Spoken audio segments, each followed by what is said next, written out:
Hello everyone, once again welcome back to your own channel. मैं हूं तुम्हारा विशाल sir. और गाइज, आज का ये सेशन बहुत इंपॉर्टेंट होने वाला है क्योंकि ये है पूरी तरह से तुम्हारे डिमांड के ऊपर में बेस्ड, जो तुम लोगों ने मांगा था कि sir most important question answer series ले आइए। तो बच्चों, आज हम लोग उसका एक नया स्टेप, एक नए स्टेज में हम लोग आगे बढ़ रहे हैं। आज हम कवर करने वाले हैं क्लास 10 के एसएसटी यानी कि सोशल साइंस का जो चैप्टर नंबर 1 है तुम्हारा, बहुत इंपॉर्टेंट चैप्टर है, the rise of nationalism in Europe. इसका जो मोस्ट इंपॉर्टेंट एमसीक्यूज है ना, जो the top most important MCQs हैं, ऑब्जेक्टिव टाइप क्वेश्चंस हैं, सारा का सारा इस पीडीएफ के अंदर में पूरा कवर्ड है। हम लोग इसको अभी डिस्कस करेंगे और डिटेल से समझेंगे भी। तो बिना देरी किए हुए जल्दी से आगे बढ़ते हैं। लेकिन उससे पहले चैनल में अगर तुम पहली बार नए आए हो तो यार पहले चैनल को सब्सक्राइब कर लो।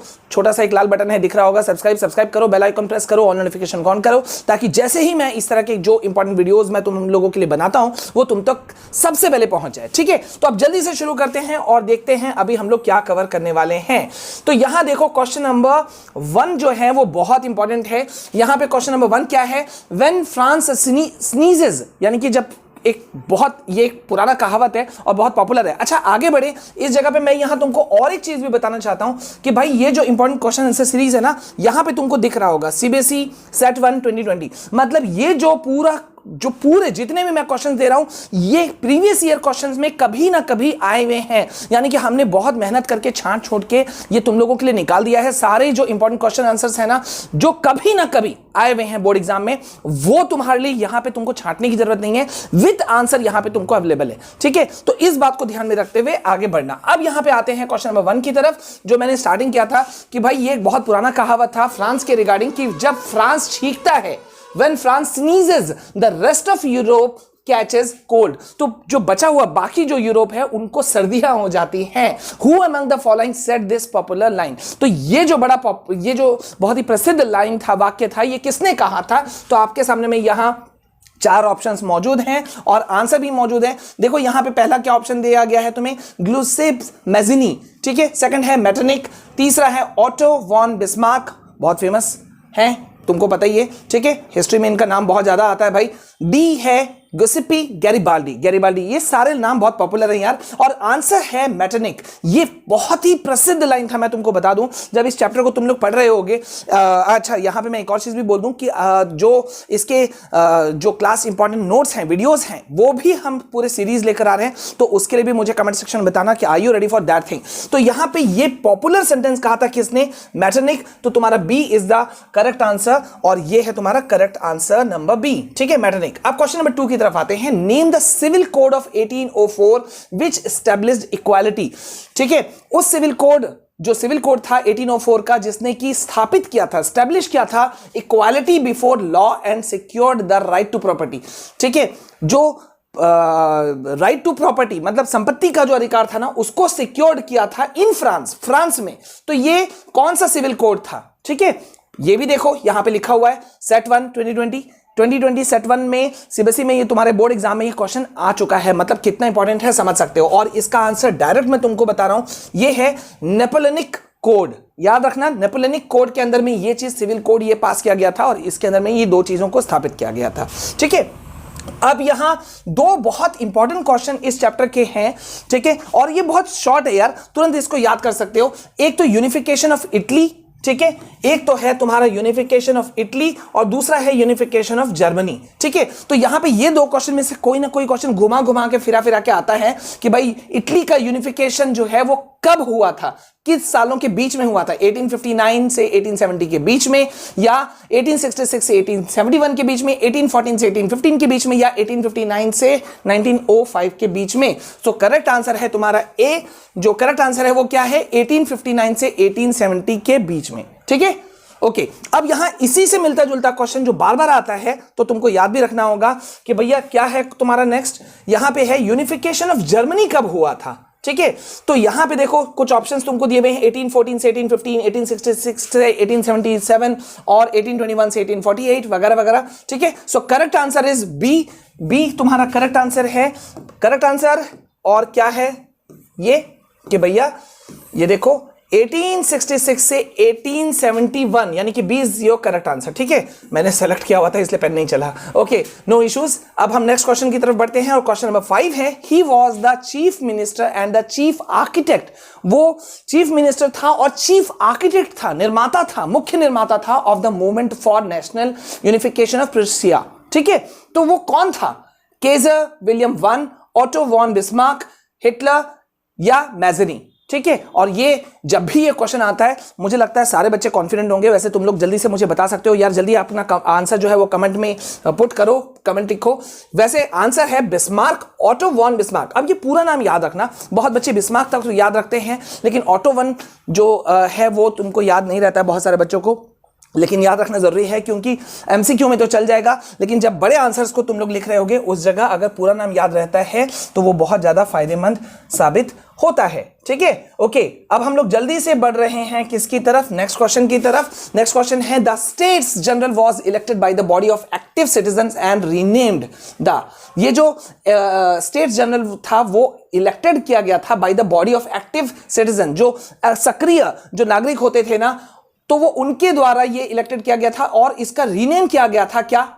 4 ऑप्शन है तुम्हारे पास, पार्लियामेंट किया गया था या कॉन्स्टिट्यूशन किया गया था, एम्पायर किया गया था या नेशनल असेंबली। तो जब इसको रीनेम किया गया था तो इसको रीनेम किस रूप में किया गया था? इसको किया गया था नेशनल असेंबली के रूप में। ठीक है, so correct answer is D, national assembly. Okay, अब हम नेक्स्ट क्वेश्चन की तरफ जल्दी से आगे बढ़ते हैं, वीडियो लंबा हमें बिल्कुल नहीं करना है। क्वेश्चन नंबर 7 है, which among the following best signifies the idea of liberal nationalism of 19th century Europe. ठीक है, और यहां देखो मैं फिर से तुमको दिखा रहा हूं भैया, ये बोर्ड एग्जाम में तुम्हारा आ चुका है, बोर्ड एग्जाम क्वेश्चन है ये। ठीक है, मैंने कहा ना बहुत मेहनत लगा यार, बहुत पसीने आए, तो प्लीज यार एक लाइक बनता है, जल्दी से लाइक कर दो और यहाँ पे वीडियो को शेयर कर दो और जल्दी से हमारे कम्युनिटी में आ जाओ। कोई चार्जेस तुमको लग नहीं रहे, फ्री ऑफ कॉस्ट है। ठीक है, और वैसे इन सभी चैप्टर के डिटेल्स स्टडी वीडियोस जो हैं बहुत ही एक्सप्लेन वे में सारे वीडियोस तुम्हारे पास मौजूद हैं, चैनल के प्लेलिस्ट में जाना, वहां तुमको मिल जाएगा। तो यहाँ पे कौन सा इनमें से लाइन जो है वो बेस्ट सिग्निफाई करता है the idea of liberal nationalism को? ठीक है, तो यहां पे ऑप्शन कौन कौन से हैं पहले उसको जल्दी से देख लो। एम्फेसिस ऑन सोशल जस्टिस पहला ऑप्शन है, सोशल जस्टिस के ऊपर में दबाव डालना। ठीक है, उसके ऊपर में प्रेशर रहना। B, state planned socio economic system. Okay, तीसरा है freedom for individual and equality before law, और चौथा है supremacy of state oriented nationalism. So मेरे ख्याल से इसको चुनने में तुमको शायद कोई दिक्कत का सामना नहीं करना पड़ा होगा। आंसर है डी, यानी कि supremacy of state oriented nationalism. Okay, तो इन क्वेश्चंस को तुम लोग फटाफट फटाफट कर लो भैया, अभी एक एक क्वेश्चन जो है वो हमारे लिए बहुत कीमती है, तो हम छोड़ने वाले तो है नहीं। ठीक है, अब आते हैं क्वेश्चन नंबर 8 की तरफ, जो कि है which of the following revolution is called revolutions is called as the first expression of nationalism. और ये भी देखो बोर्ड क्वेश्चन में आया हुआ है, मैंने सीधा बोर्ड क्वेश्चन लिख दिया। ठीक है, मतलब श्योर हो जाओ ये क्वेश्चंस कभी ना कभी आए हैं और ये सारे क्वेश्चंस हैं, सारे क्वेश्चंस मोस्ट रिपीटेड क्वेश्चंस में से शामिल हैं, याद रखना। ओके, तो यहां पे क्या है, कौन सा रेवोल्यूशन को फर्स्ट एक्सप्रेशन ऑफ नेशनलिज्म माना गया था या कहा गया था? French revolution, Russian revolution, glorious revolution या the revolution of the liberals? तो इसका करेक्ट आंसर है फ्रांसीसी क्रांति, यानी कि फ्रेंच रेवोल्यूशन जो है उसको फर्स्ट एक्सप्रेशन ऑफ नेशनलिज्म माना गया था। ठीक है, ओके, उम्मीद है ये क्लियरिटी तुमको मिल गया होगा। अब बढ़ते हैं क्वेश्चन नंबर 9 की तरफ, जो कि बहुत इंपॉर्टेंट है और इस जगह मैं तुमको एक ट्रिक भी बताऊंगा। अब देखो ये क्वेश्चन क्या है, देखो भाई यहां क्वेश्चन है कि तुमको कुछ सेंटेंसेस दिए गए और उसको तुमको कहा जा रहा है कि करेक्ट सीक्वेंस में इसे तुम लाओ, मतलब जिस जिस सीक्वेंस में ये घटना हुआ था उस सीक्वेंस में लाओ, और तुमको कुछ ऑप्शंस दिया गया। अब यहां पे जब तुमको इस तरह का सेंटेंस मिलेगा ना, तो तुमको आता है okay fine, well and good. कहीं कंफ्यूजन है तो एक चीज कर सकते हो, वो क्या है कि ये जो ऑप्शंस है ना, देख रहे हो पहला ऑप्शन क्या है, फोर्थ वाला सेंटेंस पहले आया था, फिर थर्ड, फिर सेकंड, फिर फर्स्ट, फिर यहां देखो फर्स्ट, फोर्थ, थर्ड, सेकंड, यहां देखो थर्ड, फोर्थ, सेकंड, वन। तो यहां पे कभी अगर कॉन्फिडेंट होना है तो ये चीज के लिए एक उपाय होता है, ये कॉम्पिटेटिव एग्जाम्स में भी होता है कि 2 ऑप्शंस या 3 ऑप्शंस कहीं पर मैच कर जाते हैं, तो ये बहुत ज्यादा फायदा होता है। जैसे देखो यहां पे ये वाला और ये वाला ऑप्शन मैच कर रहा है कि फोर्थ और फोर्थ, देखो ये फर्स्ट रूप में रखा गया है जबकि यहां पे अलग अलग है, और हमारा आंसर भी जो है वो फोर्थ से ही शुरू हो रहा है। ठीक है, समझ गए? वैसे ये हर जगह हिट नहीं होता है, ये वो ऐसा वाला फॉर्मूला नहीं है, but still you can go with this. तो यहां पे देखो क्या है, सबसे पहले घटना कौन सा घटा था, नेपोलियन इन्वेड्स इटली, ये पहले हुआ था। सेकंड हुआ था वियना पीस सेटलमेंट किया गया था, उसके बाद ग्रीक स्ट्रगल फॉर इंडिपेंडेंस हुआ था, and then unification of Italy हुआ था। तो ये इस तरह से करेक्ट ऑर्डर ये इस तरह का है। तो ये क्वेश्चन, इस टाइप के क्वेश्चन भी तुमको एमसीक्यू के रूप में पूछे जाते हैं। और अभी एक लास्ट क्वेश्चन में जो तुमको दिखाऊंगा उस टाइप के भी क्वेश्चन आते हैं, तो मैं तुम्हारे लिए वो भी ला दे रहा हूं, ठीक है। जल्दी से देखो, वीडियो हमें लंबा नहीं होने देना। The treaty of 1832 recognised Greece as an independent nation. जो 1832 का ट्रीटी किया गया था उसने ग्रीस को एक इंडिपेंडेंट नेशन का दर्जा दिया। तो वो कौन सा ट्रीटी था, ठीक है, तो वो ट्रीटी कौन सा था? ट्रीटी ऑफ कॉन्स्टेंटिनोपल, ठीक है। ओके फाइन, ये मेरे ख्याल से क्लैरिटी तुमको आ गया होगा। अब यहां एक बहुत इंपॉर्टेंट है, ये क्वेश्चन भी बहुत ज्यादा रिपीटेड, मोस्ट इंपॉर्टेंट रिपीटेड में अगर तुम पढ़ रहे हो sample papers previous year questions को अगर तुम देख रहे हो तो ये मोस्ट रिपीटेड क्वेश्चन है। The term das volk means, ये इसका मतलब क्या होता है? Common people, German philosopher, folk dance, folk poetry. तो इसका मतलब होता है कॉमन पीपल, आम नागरिक, आम जनता, आम लोग जो होते हैं, ये इसका मेन चीज है। ओके, अब यहां पे एक जर्मन वाला यूनिफाइड वाला हमने यूनिफिकेशन वाला क्वेश्चन लिया था चौथे नंबर पे। अब ये क्वेश्चन नंबर 12 देखो, जर्मनी किसके द्वारा यूनिफाइड किया गया था? जर्मनी वाज यूनिफाइड बाय, किसके द्वारा? Military actions, revolution, upsurge, peasants uprising, liberal revolution. तो यहां करेक्ट आंसर है कि जर्मनी का जो यूनिफिकेशन हुआ था ना, वो मिलिट्री एक्शन का नतीजा था, ठीक है। आई होप कि तुमको इसमें क्लैरिटी मिल गई होगी, ठीक है। किसी क्वेश्चन में दिक्कत हो तो यार कमेंट में मुझे जरूर बताना। क्वेश्चन नंबर 13 की तरफ बढ़ते हैं। He was proclaimed king of United Italy इन 1861। उन्हें यूनाइटेड इटली का 1861 में प्रोक्लेम्ड किंग, राजा जो है वो कहा गया था, ठीक है। तो वो कौन थे? यहां देखो 4 ऑप्शंस है, विक्टर एनामुअल सेकंड, ठीक है, Mazzini, Kjær William first, Bismarck. तो यहां करेक्ट आंसर जो है वो है विक्टर एमानुएल सेकंड। मैं इसका डिस्क्राइब जो है वो डिटेल वीडियो जो है नोट्स वो भी लाने वाला हूं एक सेपरेट तुम लोगों के लिए स्पेशली, क्योंकि भाई इस बार से पैटर्न चेंज हुआ है। नेक्स्ट क्वेश्चन में आते हैं। The olive branch around the sword signifies. Olive की पत्तियां तुमने कहीं ना कहीं अगर खुद से नहीं देखा तो किसी अपने टेक्स्ट बुक में देखा होगा, कहीं पिक्चर्स में देखा होगा। तो तलवार के चारों तरफ, चारों ओर ओलिव ब्रांच, ये किस चीज को सिग्निफाई करता है, ठीक है। तो यहां ये किस चीज को सिग्निफाई करता है? ओलिव जो है ना, तुमने यूएन जो यूनाइटेड नेशंस का जो है उसमें भी तुमने पत्तियों का एक घेरा देखा होगा, ठीक है। तो ये किस चीज को शो करता है? विलिंगनेस टू मेक पीस, मतलब शांति की स्थापना करने की इच्छा, उसको ये दर्शाता है। ओके, अब यहां देखते हैं जो सिविल कोड था 1804 का, उसको क्या कहा जाता था, ठीक है। सिविल कोड ऑफ 1804, ये हमेशा याद रखना, सिविल कोड ऑफ 1804 की जब बात हो तो ये नेपोलियनिक कोड इसे माना गया था, तो ये कहा जाता है या माना जाता है, तो इसको तुमको वही आंसर को चुनना है। अब नेक्स्ट पर आओ। Which among the following best signifies the idea of liberal nationalism of 19th century Europe, ठीक है, कि कौन सा बेस्ट सिग्निफाई करता है? तो यहां जब तुम देखते हो, देखो यहां पे एम्फेसिस ऑन सोशल जस्टिस है, state plan socio economic system है, वगैरह वगैरह। तो यहां पे फ्रीडम, सी ऑप्शन जो है, freedom for individual and equality before law, ये सबसे सही पॉइंट है जो इस चीज को दर्शा रहा है। तो ये तुम्हारा करेक्ट आंसर है। अब यहां आते हैं क्वेश्चन नंबर 17 की तरफ, कि क्रेडल ऑफ सिविलाइजेशन, ठीक है, किस देश को माना गया था? क्रेडल ऑफ सिविलाइजेशन मतलब सभ्यता का झूला जिसको बोलते हैं ना, क्रेडल, वो किसको कहा गया था? इंग्लैंड, फ्रांस को, ग्रीस को, रशिया को। तो ग्रीस यानी कि B is your correct answer. Greece को कहा गया था क्रेडल ऑफ सिविलाइजेशन, याद रखना, ठीक है। Okay, Germany was unified by, ये क्वेश्चन शायद रिपीट हो गया, the military actions. Okay, no issues. Next question की तरफ बढ़ते हैं। In which century nationalism emerge in Europe?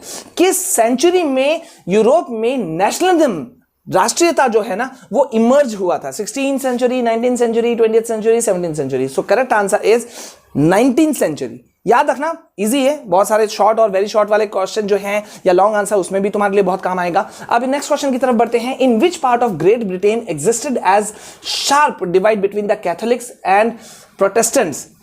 Great Britain के किस भाग में बहुत जो होता है ना, कैथोलिक और प्रोटेस्टेंट्स जो थे उनके बीचों में बहुत सारी चीजें, घटनाएं होती थी, तो वो किस भाग में, कहां पे होता था, किस जगह पे होता था, ठीक है। तो England, Ireland, Scotland, none of these. तो आंसर जो है वो है तुम्हारा सी, कैथोलिक और जो प्रोटेस्टेंट था ना, ये एक इंपॉर्टेंट क्वेश्चन है, इसको मैं बाद में किसी क्वेश्चन में मैं डिस्क्राइब भी करूंगा। अब जल्दी से आते हैं क्योंकि वीडियो लंबा नहीं करना है मुझे किसी भी हालत में। Question number 21, who were the junkers? और वैसे मैं तुमको आगे बढ़ूं इससे पहले बता दूं कि यार जो हमारा ऑफिशियल जो इंस्टाग्राम आईडी है वो तुमको वीडियो के शुरू में मिल जाएगा, डिस्क्रिप्शन में भी मिल जाएगा, और हमारा टेलीग्राम चैनल का लिंक भी, तो मैं नोट्स वहां अवेलेबल करा रहा हूं। और ये शॉर्ट नोट्स है, ये कोई मतलब ऐसा वैसा नोट्स नहीं मिल रहा है तुमको डायरेक्ट, मतलब तुम इसमें बिलीव कर सकते हो 1000%, ये वैसे नोट्स हैं। तो प्लीज हमारे जो ऑफिशियल जो हमारा टेलीग्राम चैनल है स्टडी विद विशाल सर, उसको ज्वाइन कर लेना। मैं जिस इंस्टाग्राम पे मौजूद हूं, ऑफिशियल इंस्टाग्राम आईडी, उस पर ज्वाइन कर लेना, ठीक है। Okay, who were the junkers? अब जंकर किसे कहा जाता था? सोल्जर्स को, या बड़े जो लैंड ओनर्स होते थे उनको, या एरिस्टोक्रेसी को, या वीवर्स को, बुनकरों को, ठीक है। तो यहां पे जंकर्स कहा जाता था लार्ज लैंड ओनर्स को, ठीक है। Okay, question number 22, which of the following statements टेस्टिफाइज the beliefs of the conservatives? ठीक है, जो सेंटेंस तुमको दिए हुए हैं इनमें से कौन सा स्टेटमेंट टेस्टिफाई करता है कंजर्वेटिव्स के, जो कंजर्वेटिव्स होते थे ना उनके विश्वास को? कंजर्वेटिव मतलब जो रूढ़िवादी जो होते थे, ठीक है। ओके, तो रूढ़िवादी का बात आ रहा है तो सीधा सीधा यहां तो साफ दिखेगा कि traditional institution of state and society should be preserved. रूढ़िवादी किसको कहा जाता है? इससे भी तुमको आइडिया मिल रहा है ना कि कंजर्वेटिव लोग कौन होते हैं? जो चाहते हैं कि जो प्राचीन जो परंपरा जो चली आ रही है, ठीक है, समाज में, स्टेट में, वो बने रहे। तो इसलिए यहां पे करेक्ट आंसर जो है वो तुम्हारा ए ही है। वैसे चाहो तो बी और सी और डी को भी पढ़ लेना, कोई दिक्कत नहीं है, ठीक है। वैसे करेक्ट आंसर वही है। Who founded the, next question है question number 23, who founded the revolutionary militia red shirt? लाल कुर्ती हिंदी में इसे नाम दिया जाता था, ठीक है। और ये बहुत ज्यादा ये प्रसिद्ध था। और वैसे ये तुमको ऐसे भी याद आना चाहिए, जैसे ही रेड शर्ट या लाल कुर्ती का बात होता है सीधा सीधा समझ जाना आंसर इज गैरिबाल्डी, ठीक है। सो यहां पे गैरिबाल्डी तुम्हारा आंसर हो गया। अब question number 24, identify the revolutionary and choose the correct option. अब ये इस टाइप का भी एक क्वेश्चन आ सकता है जिसमें कुछ ऑप्शंस दिया, वाक्य, कुछ सेंटेंस दिया गया, कुछ ऑप्शंस दिए गए और फिर तुमको करेक्ट आंसर चुनने के लिए किया गया। अब यहां पे क्या कहा जा रहा है कि एक रेवोल्यूशनरी को तुमको पहचानना है, और उस रेवोल्यूशनरी का पहचान किस तरह से दिया गया है कि भाई वो एक इटालियन रिवोल्यूशनरी था। Second option, second point, he founded the 2 secret societies. उसने 2 सीक्रेट सोसाइटीज की स्थापना की थी, यंग इटली और यंग यूरोप, ठीक है।